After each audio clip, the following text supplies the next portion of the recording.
ইব্রাহিম আলাইহিস সালামকে আগুনে ফেলানো হচ্ছে। ফেরেশতা বলছে, ইব্রাহিম তোমারে আগুনে ফেলায় দেওয়া হতেছে, আমার কাছে সাহায্য চাও, আমার কাছে ক্ষমতা আছে, আগুনগুলো উঠাইয়া নমরুদের বংশ জ্বালায় দেব। হযরত ইব্রাহিম ফেরেশতার কাছে সাহায্য চাইছিলেন নাকি? তিনি বললেন, ফেরেশতা তোমার কাছে সাহায্য কেন চাইব? আমি তো এমন কোন অন্ধ আল্লাহর ইবাদত করি না যেই অন্ধ স্রষ্টা তার গোলামের দুঃখ দুর্দশা না দেখেন। আমি তোমার কাছে সাহায্য চাইব না। হযরত ইব্রাহিম আলাইহিস সালাম পাশ করলেন। কি বলেন, পাশ করছেন না? ঈমানের পরীক্ষায় পাশ।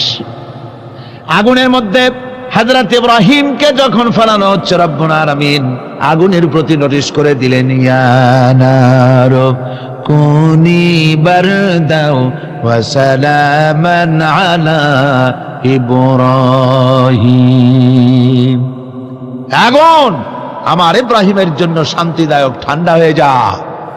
এখন কি আর আগুনের বাপের ক্ষমতা আছে ইব্রাহিমরে পোড়ানো? আর ক্ষমতা নাই। আমার বন্ধুগণ, ইব্রাহিম আগুনের ভিতরে আরামে বসা আছেন, আর ওদিকে নমরুদ বসে বসে দেখতেছে দূর থেকে। ইব্রাহিম তো জ্বলে না, গায়ের মধ্যে আগুন জ্বলে গেল। ডাক দিয়া কয়, আগুন তোর হলো কি?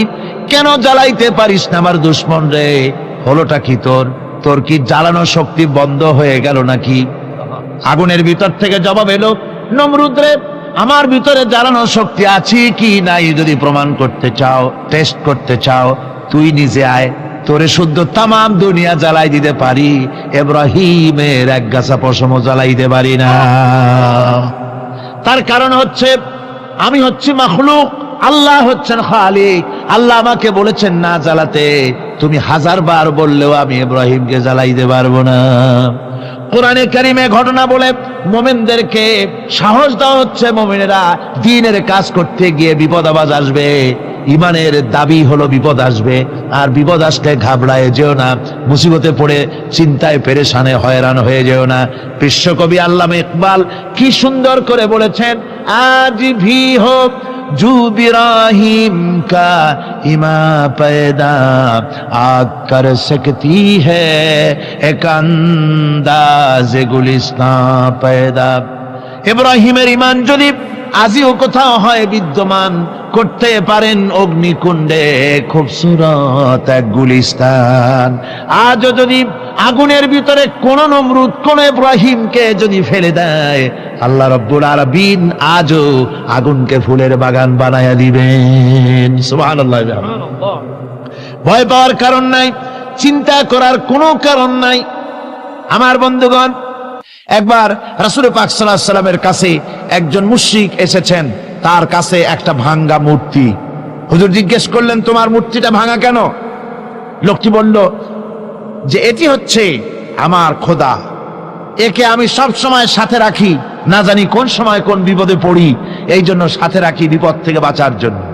পথিমধ্যে আমার প্রকৃতির ডাক এলো, পেশাব পায়খানায় যাওয়ার প্রয়োজন হলো, তো মনে করলাম এমন জায়গায় এই খোদা নিয়ে যাওয়া উচিত না। খোদাকে রাস্তার উপরে রেখে তারপরে গেলাম কাম সারতে। কাম সেরে এসে দেখি যে এইটার মাথা থেকে শুরু করে পা পর্যন্ত ভিজা। মনে করলাম খোদার শরীর ভিজা, না জানি নিশ্চয়ই কোনো পবিত্র বরকতপূর্ণ পানি হবে। তো এই বরকতপূর্ণ পানি আমি নিজে একটু টেস্ট করলাম, জিহ্বা দিয়া চাটলাম, খাইলাম, দেখলাম যে কেমন কেমন গন্ধ আসে, আর কি একটা টক টক জাতীয় বিশ্রী রকমের। তো মনে করলাম পবিত্র পানি এরকমের গন্ধ হবে কেন? এদিক ওদিক তাকালাম, তাকিয়ে দেখি দূরে একটা কুকুর দাঁড়ানো, তার নিচের থেকে পানি টপকাচ্ছে। তখন ভাবলাম যে আসলে কোন বরকতের পানি এটা। আমি তখন রাগ করে এইটা ঠ্যাং ধরে আছাড় মারলাম যে তুই কি খোদা না তুই একটা হুদা? তুই তো নিজেরই ঠেকাতে পারিস না বিপদ থেকে, তো আমারে ঠেকাবি কি করে? হাদিস শরীফ এসছে, রাসূল পাক সাল্লাল্লাহু আলাইহি সাল্লাম তখন হেসে দিয়েছিলেন। সে হাসিতে হুজুরের দন্ত মোবারক বিকশিত হয়েছিল, শরীর মোবারক কেঁপে উঠেছিল। হুজুর জিজ্ঞেস করলেন, আমার কাছে কি মতলবে এসেছো? লোকটি বলছে, হুজুর আমার কাছে আজকে এইসব জিনিসের ব্যর্থতা অসারতা ধরা পড়েছে, আমি তৌহিদের আশ্রয় নিতে এসেছি। আল্লাহর নবী বললেন, পড়ো লা ইলাহা ইল্লাল্লাহু মুহাম্মাদুর রাসূলুল্লাহ। মুমিন ব্যক্তি আত্মমর্যাদার সৃষ্টি হয় তার কলিজার মধ্যে, আত্মসম্ভ্রম, আত্মসম্মান। সে কারো কাছে মাথা নত করবে না, তার কারণ সে জানে আমি যার গোলাম তিনি হচ্ছেন সকল ক্ষমতার উৎস। সকল ক্ষমতার উৎস কে? চিল্লায় বলতে হবে সকল ক্ষমতার উৎস কে? কিন্তু আমার দেশের পার্লামেন্ট, আমার দেশের সংসদ, এই সংসদে নেতা নেত্রীরা সেখানে বসে বলেন সকল ক্ষমতার উৎস, সকল শক্তির উৎস জনগণ। বলেন এরকম, সকল ক্ষমতার উৎস জনগণ। এই ধরনের কথা বলা শিরক, বিশ্বাস করাও শিরক। জনগণের ক্ষমতা কোথায়? জনগণ শুধু ভোটের ক্ষমতা রাখে, ক্ষমতা দেওয়ার মালিক আর ক্ষমতা ছিনায় নেওয়ার মালিক জোরে বলেন কে? জনগণই যদি ক্ষমতার মালিক হয় তাহলে 9 বছরের রাজার 10 বছরের সাজা হয় কেমনে? জনগণ ক্ষমতার মালিক নয়, এটি একটি মিথ্যে কথা। এই কথাটি শিরক, কোন মুসলমানের কথা বিশ্বাস করা উচিত নয়। কথা বুঝতে পেরেছেন? কোন মুসলমানের বিশ্বাস করা উচিত নয়। আল্লাহ পাক পরিষ্কার বলেছেন আন্নাল কুওয়াতা লিল্লাহি জামিআ, সমস্ত ক্ষমতার উৎস কেবলমাত্র আল্লাহ সুবহানাহু ওয়া তাআলা। কিন্তু বেকুবরা বোঝে না, জনগণকে খুশি করার জন্য, তাদের ভোট যেন বারবার পাওয়া যায়, এই জন্য বলে সমস্ত ক্ষমতার উৎস জনগণ। বেকুবেরা, পাগলেরা বুঝে না, সেই জন্যই তারা এই কথাগুলি বলে। কয়েকটি কথা আমাদের দেশে চালু আছে যে কথাগুলি শুনলে খুবই খারাপ লাগে। একটা হচ্ছে সকল ক্ষমতার উৎস জনগণ, এটি মারাত্মক শিরকপূর্ণ কথা। আরেকটি কথা, যখন রেডিও টিভিতে বলা হয় যে কুতুবদিয়া, হাতিয়া সন্দ্বীপ, কক্সবাজার উপকূলীয় এলাকায় থেকে 280 মাইল স্পিডে বাতাস প্রবাহিত হবে, 30 ফিট উঁচু হয়ে জলোচ্ছ্বাস হবে, গ্রেট ডেঞ্জার সিগন্যাল নাম্বার 10 দেখাবার জন্য বলা হলো। সাথে সাথে তারপরেই রেডিও টিভি থেকে, সরকারি যন্ত্র থেকে সরকারের লোকেরা বলতে থাকেন এই বিরাট তুফান, জলোচ্ছ্বাস এবং ঘূর্ণিঝড়ের মোকাবেলা করার জন্য সেনাবাহিনী প্রস্তুত করে রাখা হয়েছে। কি বেকুফি! 30 ফুট জলোচ্ছ্বাস হবে, সেনাবাহিনী করবে কি? বন্দুক নিয়ে দাঁড়ায় থাকবে? মোকাবেলা করবা? প্রচন্ড বাতাসের মোকাবেলা করবা তুমি সৈবদ্দি? হ্যাঁ, বরং বলা যেতে পারে ঘূর্ণিঝড় এবং জলোচ্ছ্বাসের পরে যে দুর্যোগ সৃষ্টি হবে তড়িৎ গতিতে, আমরা সেই দুর্যোগকে, মানুষকে ঠেকাবার জন্য আমরা প্রাণ চেষ্টা চালাবো। আমাদের সব মেশিনারি সেজন্য প্রস্তুত আছে, এটা বলা যেতে পারে। কিন্তু ঝড়ের মোকাবেলা করব, মারাত্মক কথা, মারাত্মক কথা। আবার আরেকটি কথা খুবই মারাত্মক, এগুলো পত্র পত্রিকায় দেখি, অমুক দলের অমুক নেতা হসপিটালে মৃত্যুর সঙ্গে পাঞ্জা লড়তেছে। আজীব তামাশা! মৃত্যু কি তোমার মাইকেল টাইসন? মৃত্যু কি তোমার মোহাম্মদ আলী ক্লে যে পাঞ্জা লড়বা? মৃত্যুর সাথে পাঞ্জা লড়তে পারে এমন ক্ষমতা পৃথিবীর কেউ আছে? সুতরাং এগুলো জাহালাতের কথা, মূর্খতার কথা। মৃত্যু যন্ত্রণায় ভুগছে এটা বলা যায়, মৃত্যু যন্ত্রণায় কষ্ট পাচ্ছে বলা যায়, মৃত্যুর সাথে পাঞ্জা লড়ছে, সলিমুদ্দিন সাহস তো কম না। আমার ভাইয়েরা, সুতরাং সমস্ত ক্ষমতার উৎস কেবলমাত্র আল্লাহ সুবহানাহু ওয়া তাআলা। যাকে খুশি ক্ষমতায় দেন, যাকে খুশি ক্ষমতা থেকে নামায় দেন। এত বড় প্রচন্ড ক্ষমতার মালিক তিনি। রাতকে দিন বানান, দিনকে রাত বানিয়ে দেন, সাগরকে নগর করেন, নগরকে সাগরে পরিণত করে দেন, আমিরকে ফকির করেন, ফকিরকে আমির বানায় দেন, রাস্তার মানুষ ধরে নিয়ে, অপরিচিত লোক একজন ধরে নিয়ে রাষ্ট্রের মালিক বানায় দেন, প্রেসিডেন্ট বানায় দেন। আবার সম্মানের ফুলের মালা দিয়া গলা থেকে শুরু করে পা পর্যন্ত ফুলের মালা দিয়া ভরে দেন। নাফরমানি যখন বাড়তে থাকে, এত বড় ক্ষমতার মালিক আমার আল্লাহ রাব্বুল আলামিন ফুলের মালাগুলি বাদ দিয়ে ফুলের মালার পরিবর্তে জুতার মালা গলায় পরাইয়া ফাঁসির মঞ্চে ঝুলাইয়া দেন। পারেন কিনা? প্রচন্ড ক্ষমতার মালিক তিনি। তিনি যদি কারো ক্ষমতা ছিনিয়ে নিবেন, এটা যদি সিদ্ধান্ত হয়, পৃথিবীর মানুষ তাকে ক্ষমতার উপরে রাখতে পারে? আর আল্লাহ যদি কাউকে ক্ষমতা দিতে চান, সেই ক্ষমতা থেকে তাকে মাহরুম কেউ করতে পারে? পারেন। সমস্ত ক্ষমতার একমাত্র মালিক হচ্ছেন কে? আল্লাহ সুবহানাহু ওয়া তাআলা। মানুষেরা বোঝে না, তাই আত্মম্ভরিতা ক্ষমতার মোহে কি করবে দিশা করতে পারে। এই জন্য যারা মুমিন হবে তাদের এই চিন্তা মনের মধ্যে থাকবে, আত্মমর্যাদা আসবে, কারো সামনে হাত পাতবে না। হাত পাতবে তো আল্লাহ সুবহানাহু ওয়া তাআলার কাছে, কাউকে ভয়ও করবে না। আত্মমর্যাদার কারণে সে তার রিজিক সম্পর্কেও নৃশংস হয়ে যাবে, অর্থাৎ রিস্ক সম্পর্কেও তার পরোয়া থাকবে না যে হক কথা যদি বলি তাহলে যদি আমার চাকরি না থাকে। আছেন এরকম লোক? হক কথা যদি বলি, চাকরি যদি না থাকে, দাওয়াত যদি আর না হয়, গুলি খেয়ে যদি মরি, এই চিন্তাও মুমিনের লোকের মধ্যে থাকে না, যেহেতু তার আত্মমর্যাদা এসেছে। রিস্কের মালিক মসজিদের মুতাল্লি নয়। অনেক ইমাম আছে মসজিদে, হক কথা বলতে সাহস পায় না। আছে না? চট্টগ্রামে না থাকতে পারে, বিভিন্ন জেলায় আছে, হক কথা বলার সাহস পায় না। মনে করে রিস্কের মালিক মুতাল্লি অথবা সেক্রেটারি। আর দুর্ভাগ্যজনক সত্য, বাংলাদেশের অধিকাংশ মসজিদের মুতাল্লি আর সেক্রেটারি এমন লোক যারা ধর্মনিরপেক্ষতাবাদে বিশ্বাসী, যারা ইসলামের রাজনীতিতে বিশ্বাস করে না। এ ধরনের বহু লোক মসজিদের সেক্রেটারি, মেম্বার, মুতাল্লি হয়ে বসে আছে আর মসজিদের ইমামদেরকে হক কথা বলতে দেয় না। আছে না? ইমাম সাহেবরা, আমি কিন্তু পাইকারি কথা বলছি না, আলহামদুলিল্লাহ যোগ্যতা সম্পন্ন ইমাম আছেন যারা কথা বলেন। আবার কিছু লোক আছে যারা ভয় পান, আমি তাদের উদ্দেশ্যে বলছি, কোরআনে কারীম বলছে রিস্কের মালিক হচ্ছেন আল্লাহ সুবহানাহু ওয়া তাআলা। তোমার রিস্কের পরোয়াটা কিসের? ইন্নাল্লাহা হুয়ার রাজ্জাকু যুল কুওয়াতিল মাতিন। রিস্কের মালিক তো আল্লাহ পাক, তার হাতেই সমস্ত রিস্ক। রিস্ক কার হাতে? বাংলাদেশ পৃথিবীর দ্বিতীয় বৃহত্তম মুসলিম দেশ। এই দেশে বসে মসজিদে কথা বলতে ভয় পায় মুসলমানেরা, মসজিদে বসে কথা বলতে ভয় পায়। কিন্তু ভারতের দিকে তাকান, ভারতের দিল্লির জুমা মসজিদের ইমাম আব্দুল্লাহ বুখারী, লোকটার জন্য দোয়া এসেই যায় দিল থেকে।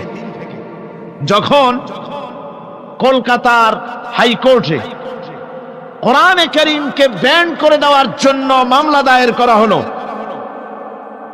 দিল্লির জুমা মসজিদের ইমাম বক্তৃতা করলেন। সেই বক্তৃতার ক্যাসেট আমার কাছে পৌঁছানো হয়েছিল। আমি বক্তৃতা যখন শুনছিলাম আমার মনে হচ্ছিল যেন তার মুখ থেকে আগুন বর্ষণ হচ্ছে। তিনি বলতেছিলেন যে এই ভারতকে আমরা সাজায়েছি, এ ভারতকে আমরা পাতা পল্লব দিয়ে, শাখা প্রশাখা দিয়ে, ফুল দিয়ে, ফল দিয়ে গোটা ভারত 850 বছর বসে আমরা সাজিয়েছি।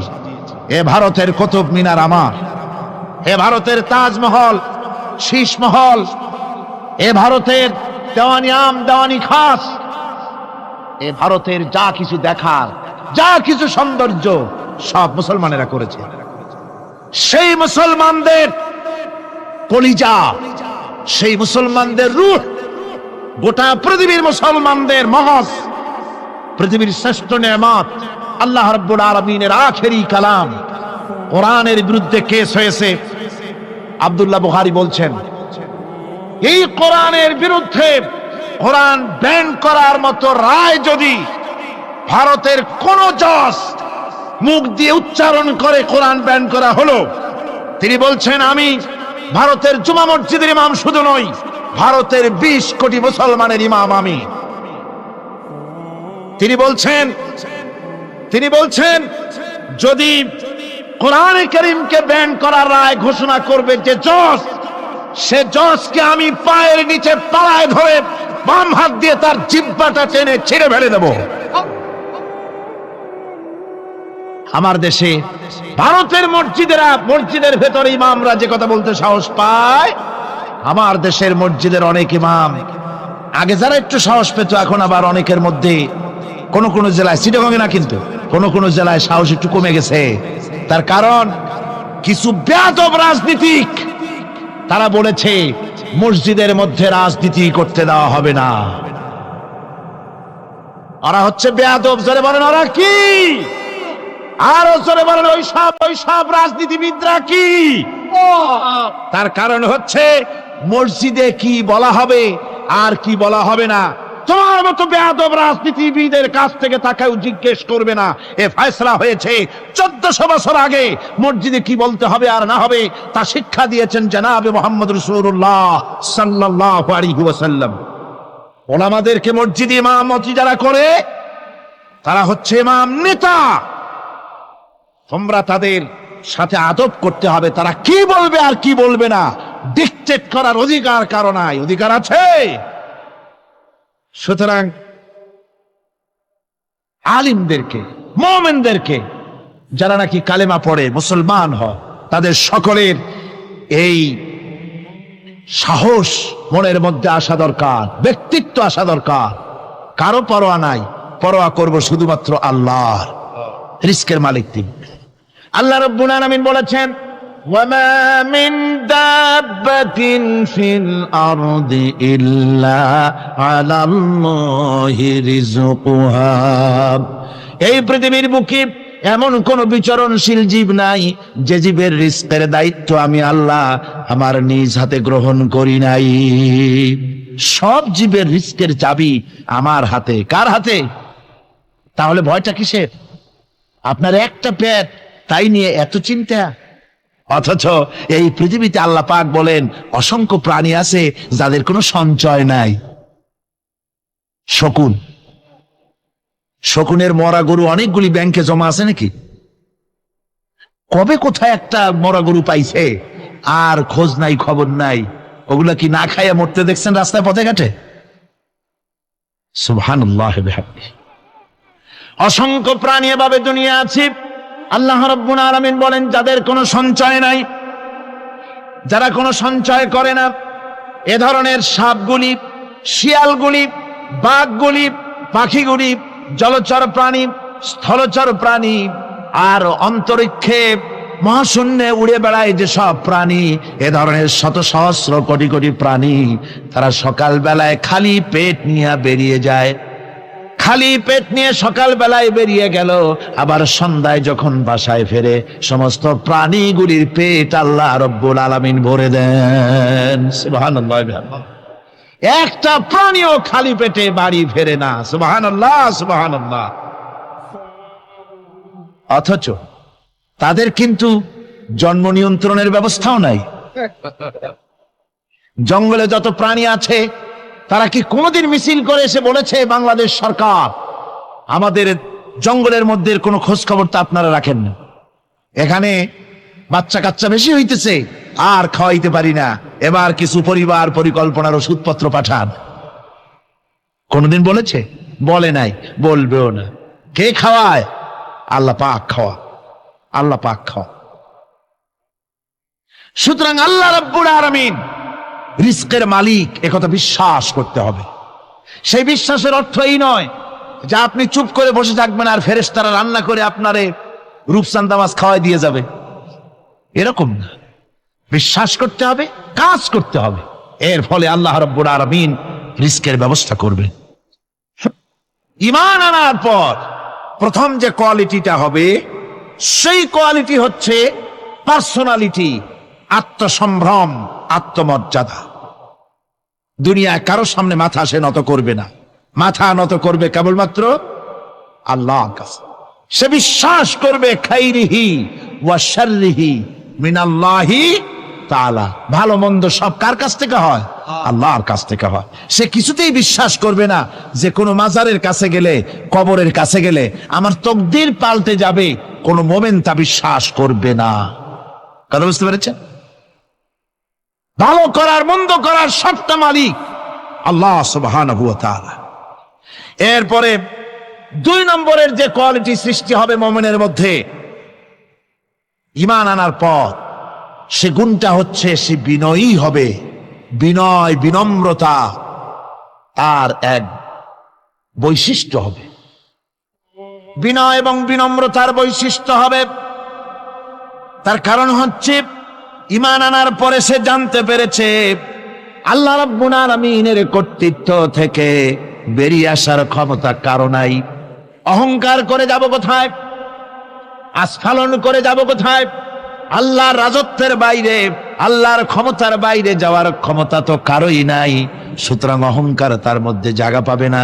আল্লাহ পাক দুনিয়ার সমস্ত মানুষের জিনকে পরিষ্কার করে বলেছেন, ইয়া মাশারাল জিন্নি ওয়াল ইনস ইন ইসতাতাতুম আন তানফুযু মিন আকতারিস সামাওয়াতি ওয়াল আরদ ফানফুযু লা তানফুযুনা ইল্লা বিসুলতান। হে পৃথিবীর মানুষেরা আর জেনেরা, যদি সম্ভব হয় আমার আকাশের নিচের থেকে, জমিনের উপর থেকে বেরিয়ে যা। লা তানফু, বেরিয়ে যেতে পারবে না। আমি আকাশ এবং জমিন থেকে যদি সম্ভব করতে পারো বেরিয়ে যা। আর যদি কোনো আকাশ থাকে তার নিচে যা, আর যদি কোনো জমিন থাকে তার উপরে যাও। এমন দেশ যদি পাও যেখানে আমার আলো ছাড়া কোনো আলো আছে, আমার বাতাস ছাড়া কোনো বাতাস আছে, আমার চাঁদ সূর্য ছাড়া কোনো চাঁদ সূর্য আছে, যাও সেখানে। আল্লাহ রাব্বুল আলামিন বলেন নাই এরকম যাওয়ার কোনো উপায় নাই। আমি আল্লাহ রাব্বুল আলামিন আকাশ আর জমিন দিয়ে প্যাকেট করে রেখেছি, আটকায় রেখেছি। আমার রাজত্ব থেকে, আমার ক্ষমতা থেকে, আমার কর্তৃত্ব থেকে বেরিয়ে যাওয়ার ক্ষমতা কোনো মানুষের নাই, কোনো জিনের নাই, কোনো প্রাণীর নাই। সুবহানাল্লাহ। মানুষ হচ্ছে অহংকার কিসের হবে? তোমরা হচ্ছ ফকির। আল্লাহ পাক বলছেন ওয়াল্লাহুল গনিয়্যু ওয়া আনতুমুল ফুকারা। আল্লাহ হচ্ছেন গনি। আল্লাহ কি? গনি, বেনিয়াস, বেপরোয়া। ফাআলুল লিমা ইউরিদ, যা খুশি তাই করে, কারো মুখাপেক্ষী তিনি নন। কোরআনে কারীমে রব্বুল আলামিন বলেছেন, নবী আপনি আমার ব্যাপারে, আমার গুণাবলীর ব্যাপারে বলুন। কুল হুয়াল্লাহু আহাদ, পড়েন সবাই।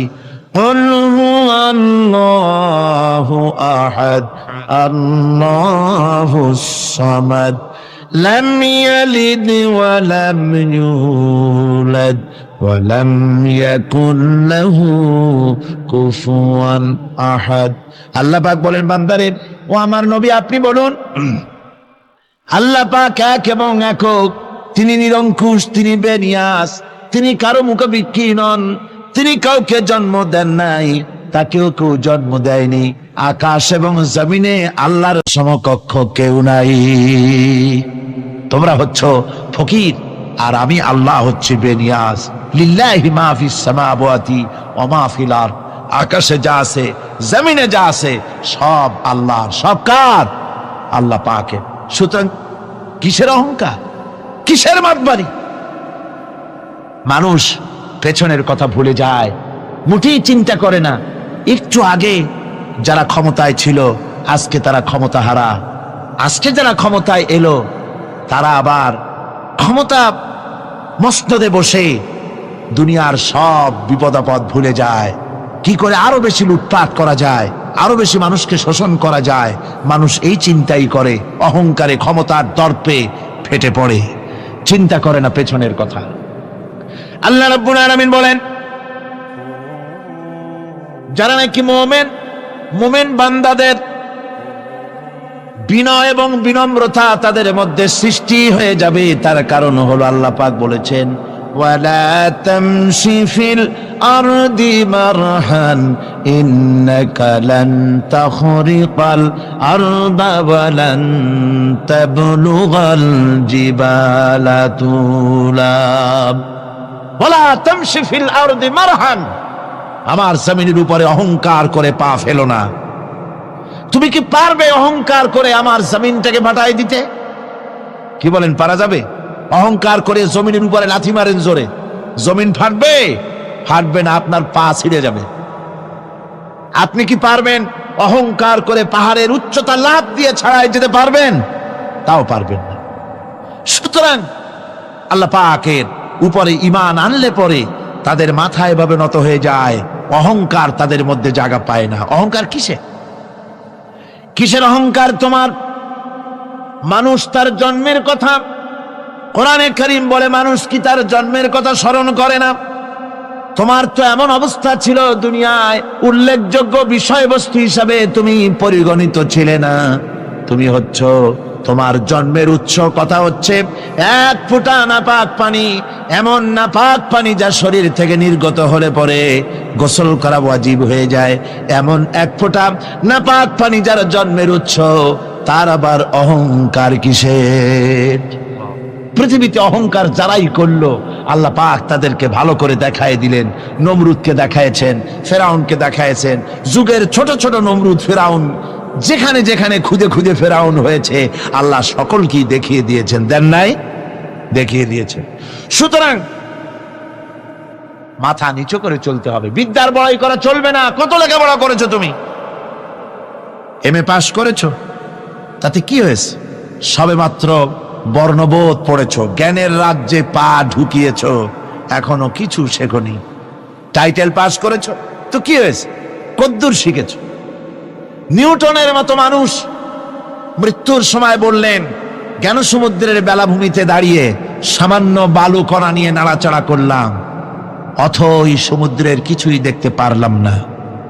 শেখ সাদী রহমতুল্লাহ আলাইহি ইন্তেকালের সময় বলেছেন, মালুম শোধ কি হিচ মালুম না শোধ, সারা জীবন সাধনা করে বুঝিলাম ইহা, যে কিছুই বুঝিলাম না। এগুলি হচ্ছে জ্ঞানীদের কথা। আর কোন রকম ইউনিভার্সিটির বারান্দা দিয়ে 3-4 দিন হাঁটছে, কয় যে সব বুঝি। কি বুঝছো? কয় দেয়ার ইজ নো গড, স্রষ্টা বলতে কেউ নেই। পাগল কি আর গাছে ধরে মিয়া? সুতরাং বিদ্যার বড়াই চলবে না, স্বাস্থ্যের বড়াই চলবে না, অর্থের বড়াই চলবে না। অর্থের বড়াই করবে, কত অর্থ তোমার হয়েছে? আল্লাহ যদি ইচ্ছে করেন ব্রেনের মধ্যে, মগজের মধ্যে এমন টিউমার করে দিবেন, মগজের মধ্যে এমন ক্যান্সার করে দেবেন, হার্টের ভিতরে এমন ক্যান্সার লাগায় দিবেন, 14 গোষ্ঠী বিক্রি করলে ঔষধের পয়সা হবে না। পারবে কিনা আল্লাহ কন? জোরে বলবেন, পারবেন কিনা? এমন বহুত অসুখ আছে ডাক্তাররা বোঝেই না ঔষধ দেবে কি। হযরত ইউনূস আলাইহিস সালাম মাছে তারে গিলে ফেলে দিল, হতাশায় তিনি হার্ট ফেল করেন নাই। মাছের পেটের মধ্যে যদি কেউ চলে যায়, বেরিয়ে যাওয়ার জন্য কোনো ব্যাকডোর আছে নাকি কন? পালাবার কোন রাস্তা আছে? মাছের পেটের জানালা দরজা আছে কিছু? কিছুই নেই। তিনি হতাশ হলেন না, মাছের পেটের ভেতরে বসে হযরত ইউনূস আলাইহিস সালাম বুক ভরা আশা নিয়ে আল্লাহর দরবারে তিনি ঘোষণা করলেন, লা ইলাহা ইল্লা আনতা সুবহানাকা ইন্নী কুনতু মিনাজ জালিমিন। পড়েন না সবাই, লা ইলাহা ইল্লা আনতা সুবহানাকা ইন্নী কুনতু মিনাজ জালিমিন। হযরত ইউনূস আলাইহিস সালাম বললেন, আল্লাহ তুমি ছাড়া কোনো ইলাহ নাই, তোমার পবিত্রতা ঘোষণা করছি, আমি জালিমদের অন্তর্ভুক্ত হয়ে গেছি। তিনি যখন চিল্লাচ্ছিলেন, মাছের পেটের ভিতরে বসে যখন কাতরুক্তি করতেছিলেন, আল্লাহ বুঝি তখন শোনেন নাই সে কথা? কি বলেন? আল্লাহ বুঝি তখন তন্দ্রায় বা নিদ্রায় ছিলেন? না, আল্লাহ পাক কি ঘুমান? তন্দ্রায় যান? লা তাখুযুহু সিনাতুন ওয়ালা নাওম। আল্লাহ রাব্বুল আলামিন বলেন কোন তন্দ্রা বা নিদ্রা আল্লাহ রাব্বুল আলামিনকে স্পর্শ করে না। হযরত ইউনূস আলাইহিস সালাম যখন মাছের পেটের ভিতরে বসে চিৎকার মারলেন, আল্লাহ পাক বলেন, ইউনূস রে, তোমার ওই ডাক কেউ শোনে নাই, দুনিয়ার কোন রাজা বাদশাহ শোনে নাই, দুনিয়ার কোন বন্ধু বান্ধব তোমার শোনে নাই, কিন্তু আমি তোমার আরশের মালিক আমি রব্বুল আলামিন শুনেছি। শুধু শুনি নাই, সঙ্গে সঙ্গে জবাব দিয়ে দিয়েছি। ফাস্তাজাবনা লাহু ওয়া নাজ্জাইনাহু মিনাল গাম্মি। পড়েন, ফাস্তাজাবনা লাহু ওয়া নাজ্জাইনাহু মিনাল গাম্মি ওয়া কাযালিকা নুজিল মুমিনিন। আল্লাহ পাক বলেন, আমি জবাব দিলাম। মাছের পেটের ভিতরে বেদনা শুরু হয়ে গেল, মাছ আর তলদেশে শুয়ে থাকতে পারলো না, সাঁতরাতে পারলো না, মাছ ভেসে উঠলো উপরে। পেটের যন্ত্রণায় মাছ কিনারায় চলে এসে বমি করে দিতে পারলে যেন বাঁচি, এই অবস্থা মাছের হলো। কিনারায় চলে এলো, বমি করে ইউনূস আলাইহিস সালামকে ফেলে দিল, মাছও বাঁচলো, ইউনূস আলাইহিস সালামও বাঁচলো। আল্লাহ রাব্বুল আলামিন বলেন, মুমিনেরা শোনো, শুধু ইউনূসকে নয়, ওয়া কাযালিকা নুজিল মুমিনিন, এইভাবে করে মুমিন বান্দারা যদি আমাকে ডাকে, আমার কাছে যদি হাত ফাইলায়, আমি আল্লাহ রব্বুল আলামিন মুমিনদের এভাবে বিপদ মুক্ত করে দেই। আল্লাহ পাক বিপদ মুক্ত করে দেন। ওয়া মান ইয়াত্তাকিল্লাহা ইয়াজআল লাহু মাখরাজা, আল্লাহকে যে ভয় করে আল্লাহ তার জন্য রাস্তা খুলে দেন। জোরে কোন সুবহানাল্লাহ। দেখেন, ইউসুফ আলাইহিস সালাম, জুলাইখা তাকে আটকায় ফেলেছে ঘরের মধ্যে, তালা দেওয়া, খিল দেওয়া, সিটকানি মারা, পালাবার পথ নাই, চতুর্দিকে উলঙ্গ নগ্ন চিত্র। আর এই সুন্দরী যুবতী নারী জুলাইখা তার প্রেম নিবেদন করেছে হযরত ইউসুফের কাছে। যৌবনে ভরা টকবগে যৌবনের যুবক হযরত ইউসুফ আলাইহিস সালাম, সৌন্দর্যের পিরামিড, বাঁচার কোনো পথ নাই জুলাইখার কুপ্রবৃত্তি চরিতার্থ করে দেওয়া ছাড়া। কিন্তু হযরতে ইউসুফ আলাইহিস সালাম আল্লাহ রাব্বুল আলামিনকে ডাকলেন, হতাশায় ভেঙে পড়লেন না, আল্লাহকে ভয় করলেন, আল্লাহকে ডাকলেন। আল্লাহকে ডেকে, আল্লাহকে ভয় করে তালাবদ্ধ দরজার দিকে যখন দৌড় মারলেন, রব্বুল আলামিন আপন কুদরতে দরজার তালাগুলি খুলে দিলেন। ভাইরা আমার, এভাবে করে মুমিনেরা কখনো হতাশ হয় না। ফাইন্না মাআল উসরি ইউসরা, ইন্না মাআল উসরি ইউসরা। মনে রাখতে হবে, দুঃখ কষ্টের সাথে থাকে সুযোগ সুবিধা, আর প্রত্যেক অসচ্ছলতার সাথে থাকে উদার সচ্ছলতা। এর কোনো বিপরীত কখনই হয় না। আল্লাহ রাব্বুল আলামিন এইভাবে করে মুমিনদেরকে বলেছেন যেন তারা হতাশায় ভেঙে না পড়ে। আল্লাহ পাক বলে, বান্দা যখন আমাকে ডাকে, আমি বান্দার একদম নিকটে, তার ঘাড়ের চাইতেও নিকটে। ওয়া নাহানু আকরাবু ইলাইহি মিন হাবলিল ওয়ারিদ। আমি আমার বান্দার সারাত যে রগের উপরে তার মাথা, এর থেকেও আমি আমার বান্দার বেশি নিকটে। সুবহানাল্লাহ পড়েন। আমি তোমার কাছে, আমার কাছে মাপ চাও, যত বড় গুনাহ হোক। ওয়া ক্বালা রাব্বুকুম উদউনি আস্তাজিব লাকুম। তোমার প্রভু তোমাকে ডেকে বলেছে, আমাকে ডাকো, আমি মাফ করে দেবো। সুবহানাল্লাহি ওয়া বিহামদিহি। কত বড় কথা, আমাকে ডাকো, নিরাশ হয়েও না, হতাশ হয়েও না। আল্লাহর গজব বেশি না রহমত বেশি? আল্লাহর রহমত বেশি। হাদিসে কুদসির ভিতরে এসেছে, আল্লাহ পাক বলেছেন, কোন বান্দা যদি আমার দিকে এক বিগত অগ্রসর হয়, আমার রহমত তার দিকে এক হাত এগিয়ে যায়। কোন বান্দা যদি আমার দিকে হেঁটে আসে, আমার রহমত তার দিকে দৌড়ে যায়। বান্দা যখন আল্লাহর দরবারে দুহাত উঁচু করে চোখের পানি ফেলে দেয়, মুসলিম শরীফের হাদিসের ভিতরে এসেছে, গভীর রাত্রে, রাতের তৃতীয় অংশে আল্লাহ রাব্বুল আলামিন প্রথম আকাশে আসেন আর ডেকে বলেন, পৃথিবীতে আছো নাকি কেউ গুনাহ করে জীবন বরবাদ করে দিয়েছো, আমার কাছে মাপ চাও। ঋণগ্রস্ত আছো, অসুস্থ আছো, অপমানিত আছো, কে আছো মাজলুম, আমাকে ডাকো, আমার কাছে বলো, আমি ডাকের সাড়া দেব, জীবনের আশা পূরণ করে দেব। ওই সময় যেই সমস্ত লোকেরা কান্দে তাহাজ্জুদের নামাজ পড়ে, আল্লাহ জিজ্ঞেস করেন ফেরেশতারা, অমুক অমুক দেশ অমুক অমুক বান্দারা কান্দে কেন? ফেরেশতারা বলে রব্বুল আলামিন তুমি তো ভালো করে জানো। আল্লাহ বলেন জানি, তবুও তোমাদের মুখে শুনতে চাই। তারা বলে রব্বুল আলামিন তোমার এই বান্দা গুনাহ করেছে, গুনার জন্য মাপ চায়, জাহান্নাম থেকে বাঁচতে চায়। আল্লাহ পাক বলেন ফেরেশতারা আমার এই বান্দারা আমারে দেখেছে নাকি? বলে দেখে নাই। বলে আমার দোজখ দেখেছে নাকি? বলে না, তাও দেখে নাই। আমার বেহেশত দেখেছে নাকি? বলে না, তাও দেখে নাই। আল্লাহ পাক বলেন ফেরেশতারা সাক্ষী থাকো, ওরা আমাকে দেখে নাই, আমার বেহেশত দোজখ কিছুই দেখে নাই, শুধুমাত্র আমার নবীর কথা, আমার কোরআনের কথা বিশ্বাস করে আরামের ঘুমকে হারাম করে যেভাবে তারা কাঁদতেছে, সাক্ষী থেকে যাও ফেরেশতারা। আবার রহমতের দরিয়ায় জোশ মেরেছে আমার ওই ক্রন্দনরত বান্দাগুলিকে আমি আল্লাহ মাফ করে দিলাম। সুতরাং মুমিন বান্দা যারা, আল্লাহর মুমিন বান্দা যারা, এই ইমানের কোয়ালিটি, এটাও হতাশায় নিরাশায় ভেঙে পড়বে না। গুনাহ তো মানুষই করে, গুনাহ হয়ে গেছে, মাপ চাও। তোমার গুনাহ কদ্দুর? তোমার গুনাহ যদি হয় পাহাড় সমান, আল্লাহর রহমত আকাশ সমান।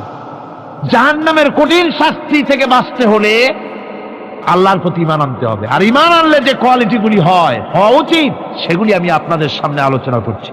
এরপর আরেকটি কোয়ালিটি হবে মুমিনের, তা হলো কঠোর কঠিন বিপদে অবিচল থাকবে, বিপদে ভেঙে পড়বে না। বিপদ আপদ, শত্রুতা, ক্ষয় ক্ষতি যা কিছু হয় সবই আল্লাহর পক্ষ থেকে, এটা মেনে নিতে হবে এবং ধৈর্য ধারণ করতে হবে।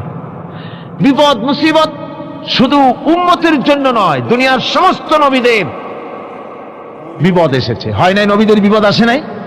কোরআনে কারীম থেকে শুনুন, আল্লাহ রাব্বুল আলামিন বলেন وَكَذَلِكَ جَعَلْنَا لِكُلِّ نَبِيٍّ عَدُوًّا مِنَ الْمُجْرِمِينَ।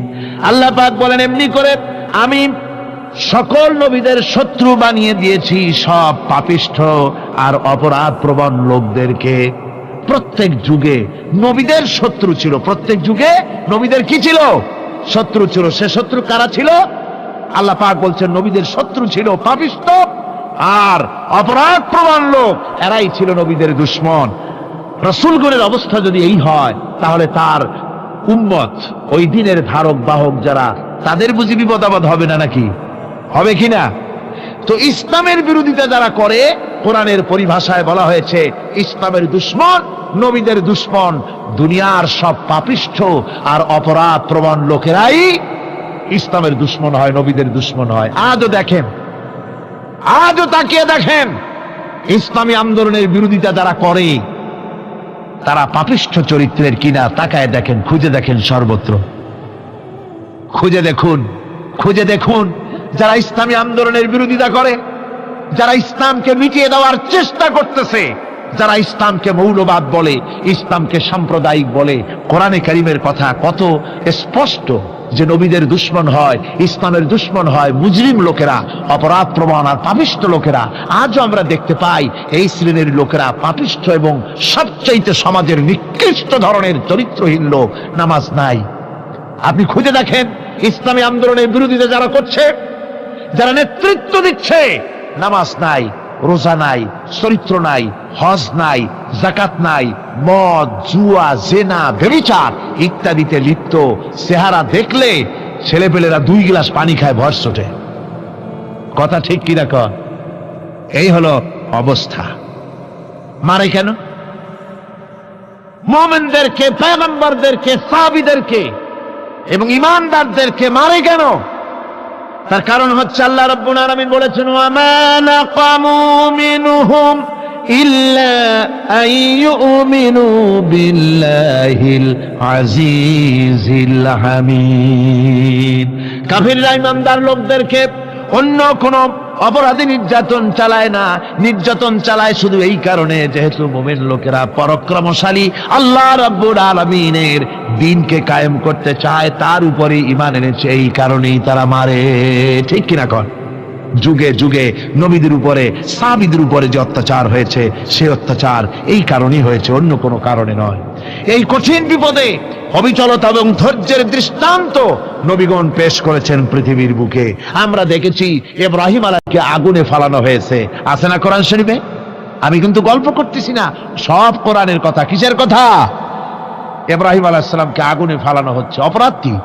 অপরাধ হচ্ছে হযরত ইব্রাহিম আলাইহিস সালাম দাওয়াত দিয়েছেন লা ইলাহা ইল্লাল্লাহ, জোরে পড়েন লা ইলাহা ইল্লাল্লাহ, লা ইলাহা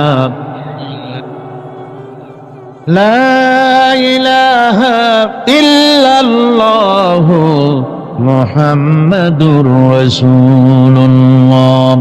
হযরত ইব্রাহিম আলাইহিস সালাম দ্বীনের দাওয়াত দিয়েছেন, এক আল্লাহর দাওয়াত দিয়েছেন, ঈমানের দাওয়াত দিয়েছেন। আর কোন অপরাধ ছিল না। নমরুদ সহ্য করতে পারল না। কোরআনে কারীমের মধ্যে সব কথাগুলি আল্লাহ পাক এই জন্য বিধৃত করেছেন, এই জন্য কোরআনে কারীমের মধ্যে সব কথা উঠায় দিয়েছেন, যাতে করে মুমিনেরা বিপদ আসলে পরে যেন ঘাবড়ে না যায়। ইব্রাহিম আলাইহিস সালামকে আগুনে ফেলানো হচ্ছে। ফেরেশতা বলছে, ইব্রাহিম তোমারে আগুনে ফেলায় দাও হতেছে, আমার কাছে সাহায্য চাও, আমার কাছে ক্ষমতা আছে, আগুনগুলো উঠাইয়া নমরুদের বংশ জ্বালাইয়া দেব। হযরত ইব্রাহিম ফেরেশতার কাছে সাহায্য চাইছিলেন নাকি? তিনি বললেন, ফেরেশতা তোমার কাছে সাহায্য কেন চাইব? আমি তো এমন কোন অন্ধ আল্লাহর ইবাদত করি না যেই অন্ধ স্রষ্টা তার গোলামের দুঃখ দুর্দশা না দেখেন। আমি তোমার কাছে সাহায্য চাইব না। হযরত ইব্রাহিম আলাইহিস সালাম পাশ করলেন। কি বলেন, পাশ করছেন না? ঈমানের পরীক্ষায় পাশ। আগুনের মধ্যে হযরত ইব্রাহিমকে যখন ফেলানো হচ্ছে, রব্বুল আলামিন আগুনের প্রতি নোটিশ করে দিলেন, ইয়া নারু কুনি বারদাও ওয়া সালামান আলা ইব্রাহিম। আগুন আমার ইব্রাহিমের জন্য শান্তিদায়ক, ঠান্ডা হয়ে যা। এখন কি আর আগুনের বাপের ক্ষমতা আছে ইব্রাহিমরে পোড়ানো? আর ক্ষমতা নাই। আমার বন্ধুগণ, ইব্রাহিম আগুনের ভিতরে আরামে বসা আছেন, আর ওদিকে নমরুদ বসে বসে দেখতেছে দূর থেকে। ইব্রাহিম তো জ্বলে না, গায়ের মধ্যে আগুন জ্বলে গেল। ডাক দিয়া কয়, আগুন তোর হলো কি? কেন জ্বালাইতে পারিস না আমার দুশ্মন রে? হলোটা কি তোর?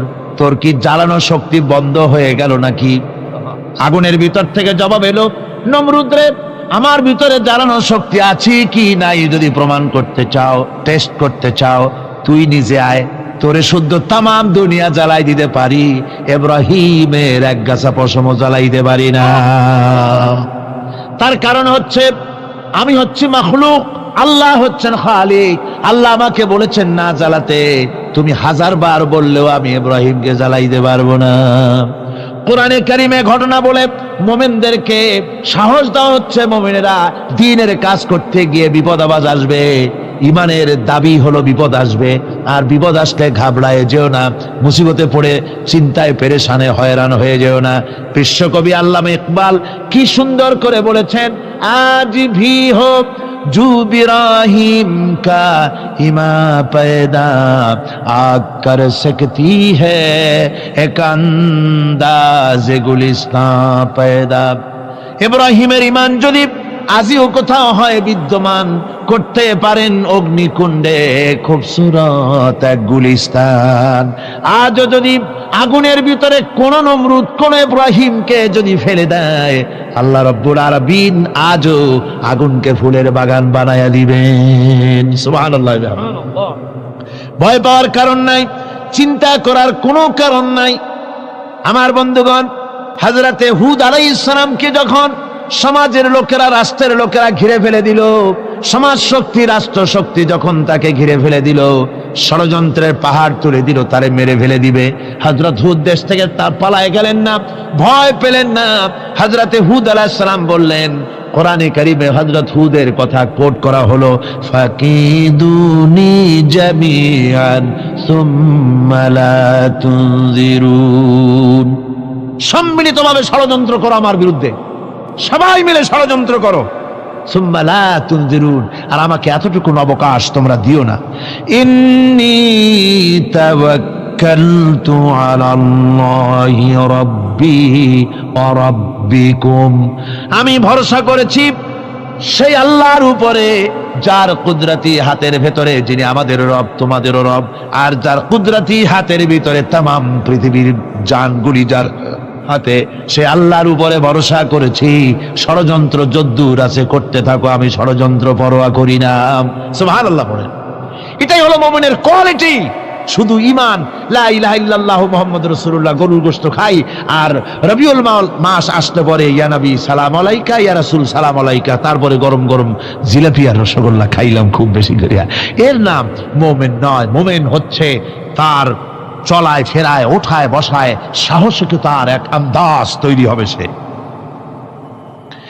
আমার ভাইয়েরা, বিপদে অবিচলতা আমাদেরকে পয়গম্বরেরা শিক্ষা দান করেছেন।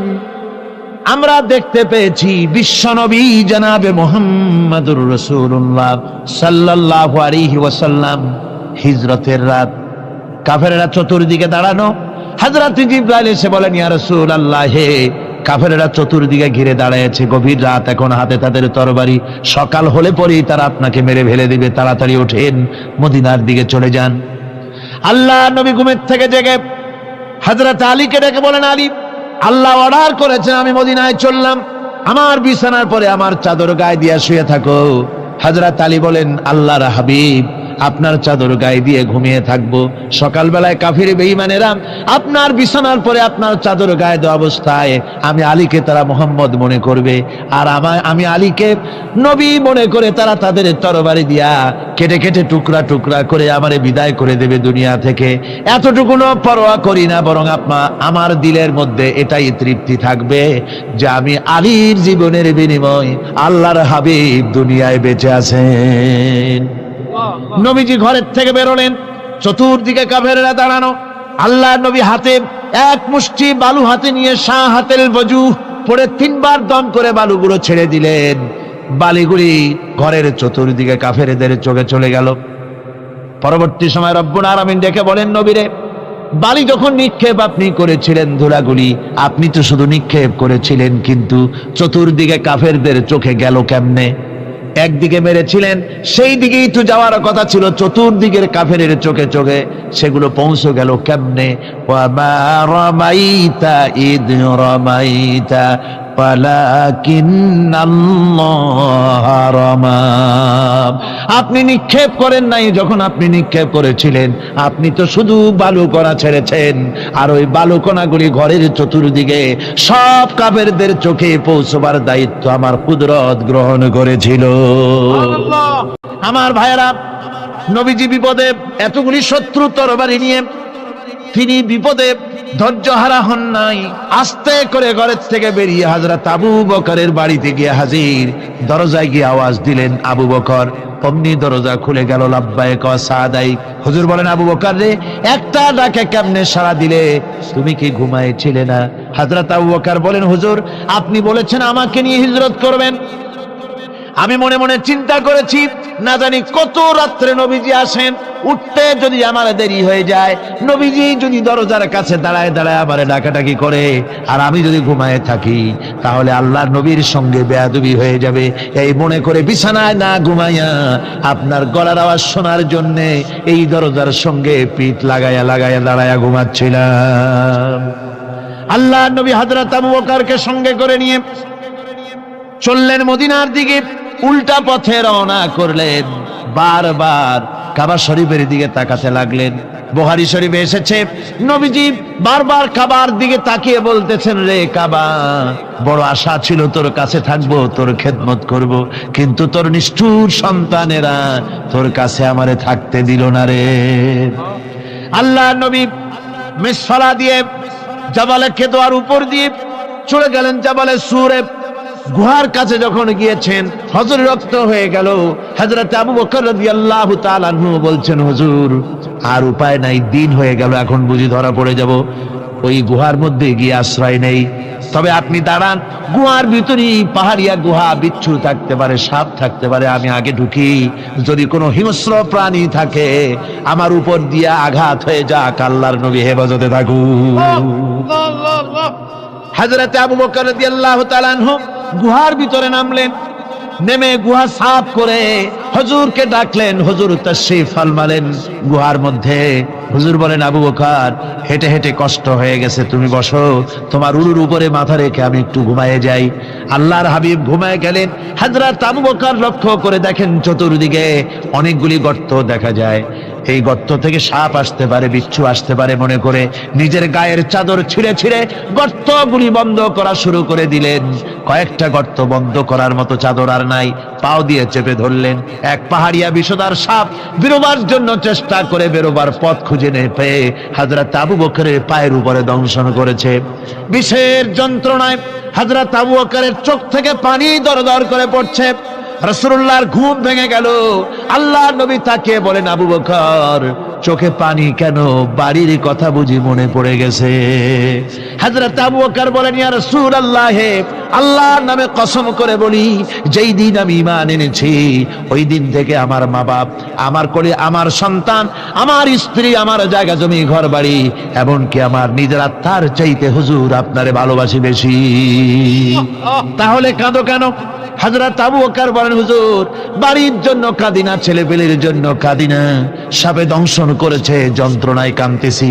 আল্লাহর নবী সঙ্গে সঙ্গে মুখ থেকে থুতু বার করে যন্ত্রণার জায়গায় লাগাই দিলেন। সঙ্গে সঙ্গে যন্ত্রণা বন্ধ হয়ে গেল। হুজুর বললেন, আবু বকর, প্রথম যখন তোমার এই আঘাত করেছিল সাপে, আমাকে কেন তাড়াতাড়ি বলো নাই? এতক্ষণ তো তোমার কষ্ট হতো না। হযরত আবু বকর বলেন, ইয়া রাসূলুল্লাহ, ওটা তো সাপে কাটার যন্ত্রণা, ওই যন্ত্রণায় আমার রক্ত জ্বলতেছে, যন্ত্রণায় যন্ত্রণায় আমার কলেজাটা যদি ফেটেও যেত। আল্লাহর হাবিব আরাম ফরমাচ্ছিলেন, আমি তাকে আরামে বিঘ্ন ঘটাতে পারতাম না। আমার ভাইয়েরা, হযরতে আবু বকর, হযরতে রাসূল দুজন বসে আছেন। এমনি সময় কাফের বেঈমানেরা খুঁজতে খুঁজতে জায়গা মতো এসে গেছে। একজনে বলে ভিতরে আছে, আর একজনে বলে নাই। পায়ের যদি থাকবে তাহলে মাকড়সায় জাল বুনালো কি করে, পাখি ডিম পেড়ে বসে আছে কি করে, তাদের সন্দেহ হতে লাগলো। এর মধ্যে না একজন বলে আছে আর একজন বলে নাই। হযরত আবু বকর ভয়ের চোটে কেঁদে ফেলেছেন, হুজুর আর উপায় নাই। এই যে অবস্থা, এই অবস্থার ভিতরে, এই অবস্থার ভেতরেও আল্লাহ নবী এতটুকু ঘাবড়ে যান নাই। শত্রুরা তরবারি নিয়ে এসেছে, সুযোগ পেলেই একটু তাকালেই দেখতে পাবে, তুলে মেরে ফেলে দেবে। আল্লাহর হাবিব মোটেই ধৈর্য হারালেন না, এতটুকুন হতাশ হলেন না। আল্লাহ পাকের হাবিব তার সাথীকে কি বললেন? তখন কোরআনে কারীম সূরা তাওবার মধ্যে আল্লাহ তা উদ্ধৃত করেছেন মুমিনদের জন্য, ইযহুমা ফিল গার إذ يقول لصاحبه لا تحزن إن الله معنا। ও আমার সাথী, ও বন্ধু, ভয় করো না, চিন্তা করো না, আমরা মাইনরিটি নই, আমরাই মেজরিটি। তার কারণ আল্লাহ আমাদের সাথে আছেন। সুবহানাল্লাহ, আল্লাহ আমাদের সাথে আছে। আর বন্ধুগণ, কোরআনে কারীমে রব্বুল আলামিন বলেন, فأنزل الله سكينته عليه وأيده بجنود لم تروها। আল্লাহ পাক তার মনের মধ্যে গভীর প্রশান্তি এবং স্বস্তি দান করলেন, আর এমন সৈন্য দিয়ে সাহায্য করলেন যে সৈন্যদেরকে তোমরা দেখতে পাও না। এভাবে করে রব্বুল আলামিন মুমিনদের বিপদে আপদে মুসিবতে সব সময় আল্লাহ পাক মুসলমানদেরকে সাহায্য করেছেন। জোরে বলেন সুবহানাল্লাহ। মুমিনদের সাহায্যকারী আল্লাহ। তাই ইসলামী আন্দোলনের সাথে যারা আছে, যারা কর্মী, যারা নেতা, যারা মুমিন, যারা ঈমানদার, মেঘের মতো প্রচন্ড কালো মেঘ হয়ে চতুর্দিক থেকে অন্ধকারের মতো সে এসেছে বিপদ, কোনো বিপদ না। আল্লাহ পাক সাহায্যকারী। কে সাহায্যকারী? জোরে বলেন, সাহায্যকারী কে? আল্লাহ সুবহানাহু ওয়া তাআলা, তিনি সাহায্যকারী, ভয় নাই। আল্লাহ পাকের উপর ঈমান আনলে পরে কলিজার ভিতরে দুর্জয় সাহসের সৃষ্টি হয়ে যায়, কোনো ভয় অন্তঃকরণে তার থাকে না। আল্লাহ পাক সাহায্য করেন। আর আল্লাহর উপরে ঈমান আনলে পরে রব্বুল আলামিন বলেছেন, ইয়া আইয়ুহাল্লাযীনা আমানু হাল আদুল্লুকুম আলা তিজারাতিন তুনজিকুম মিন আযাবিন আলীম, এমন একটা ব্যবসার কথা কি বলবো না যে ব্যবসায় তোমাদেরকে জাহান্নামের আযাব থেকে বাঁচায় দেবে।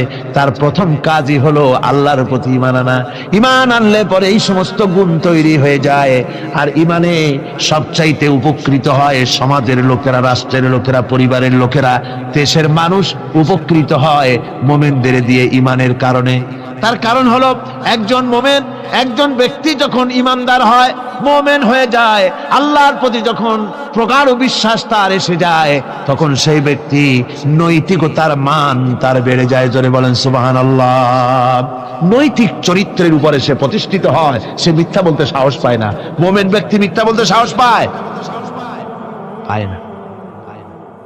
কেন পায় না?